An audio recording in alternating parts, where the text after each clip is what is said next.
Look at modern Agra. It is a dense, loud city, bursting with color and activity. Yet, rising quietly above the concrete and the rooftop water tanks is a massive dome of flawless white marble. To understand why it's there, we have to look back to the 17th century. This is Emperor Shah Jahan. He controlled the Mughal Empire, commanding vast wealth and a military force that dominated the Indian subcontinent. Despite his immense worldly power, his life revolved entirely around his wife, Mumtaz Mahal. She was his closest confidant, traveling alongside him on military campaigns and acting as the grounding center of his reign. The monument sits as a massive, permanent fixture of the city. But the catalyst for its construction wasn't political ambition, it was a devastating personal loss. While giving birth to their 14th child, Mumtaz suffered severe complications. Within hours, she passed away. The historical accounts detail a total collapse of the emperor's royal composure. Shah Jahan retreated into deep seclusion. When he finally emerged from his quarters, his hair had turned white, and he ordered his entire court into a period of heavy, strict mourning. He made a vow to construct a monument of such precise detail and white marble that it would force the world to remember her name forever.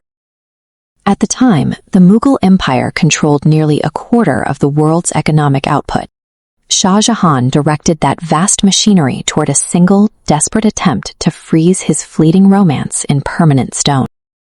Having an idea for a perfect monument is one thing. Actually pulling it out of the ground requires solving an administrative nightmare.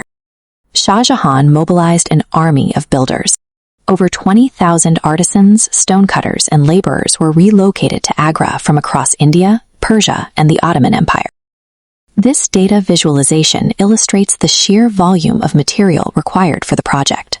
The animation compares the millions of pounds of pristine white Makrana marble sourced for the Taj Mahal against the standard sandstone constructions typical of the era. The builders had to quarry all of this heavy stone and haul it over 200 miles using a specialized fleet of 1,000 elephants. This level of intense mobilization didn't stop after a few seasons. The heavy construction and intricate detailing required a continuous, daily grind that lasted for more than 20 unbroken years, 2 decades of continuous labor, tens of thousands of workers, millions of pounds of rock. The emperor successfully turned an abstract feeling of loss into a quantifiable physical mountain of effort. Once the massive blocks were locked into place, the heavy labor gave way to microscopic precision. Look at the exact mathematics of these archways. The marble is expertly carved to project perfect structural symmetry and harmony, guiding the eye smoothly upward toward the central dome. Framing those arches is highly intricate black marble calligraphy, inlaid directly into the white stone. These are literal prayers and messages of devotion, permanently fused into the facade. And this engineering has held its ground. This vintage photograph from the riverbank shows the Taj Mahal long before modern conservation efforts. Through centuries of shifting weather, floods, and political upheaval, the structure remains perfectly intact. The architects over-engineered the foundation and angled the surrounding minarets slightly outward, so that in the event of an earthquake, they would fall away from the main tomb. Every design choice was calculated to ensure Mumtaz Mahal's resting place would outlast the empire itself. The architects achieved that physical permanence, but they also designed the building to interact dynamically with the natural environment. Notice the marble surface at dawn. As the sun rises through the haze, the stone absorbs the soft light, casting a blushing pink reflection. By midday, as the sun moves directly overhead, that pink disappears entirely.